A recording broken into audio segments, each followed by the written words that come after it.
Hello everyone, ഞാൻ doctor Xavier. പുതിയൊരു വീഡിയോയിലേക്ക് എല്ലാവർക്കും സ്വാഗതം. ഇന്നത്തെ വീഡിയോയിൽ വളരെ ഔഷധ ഗുണമുള്ള ഒരു പച്ചക്കറി സസ്യത്തെ പറ്റി പ്രതിപാദിക്കാം.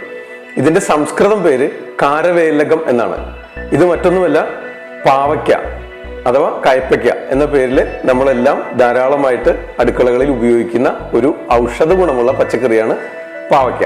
ഇതിന്റെ സംസ്കൃതം പേരാണ് കാരവേലകം.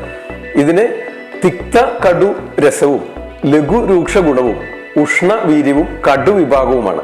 ഇതാണ് ഇതിന്റെ ആയുർവേദ പ്രോപ്പർട്ടീസ്.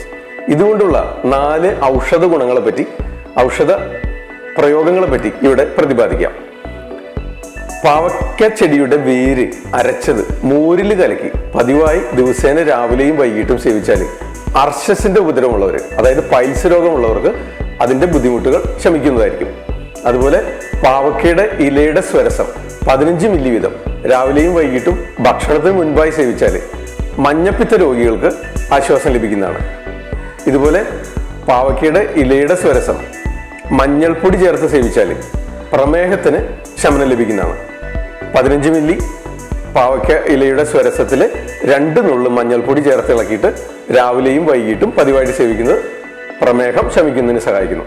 അതുപോലെ തേളും പഴുതാരയൊക്കെ കുത്തിയിട്ടുണ്ടാകുന്ന കടച്ചിലും വേദനയും ശമിക്കുന്നതിന് പാവയ്ക്കയുടെ ഇല അരച്ച് പുരട്ടിയാൽ ഗുണം ലഭിക്കുന്നതാണ്.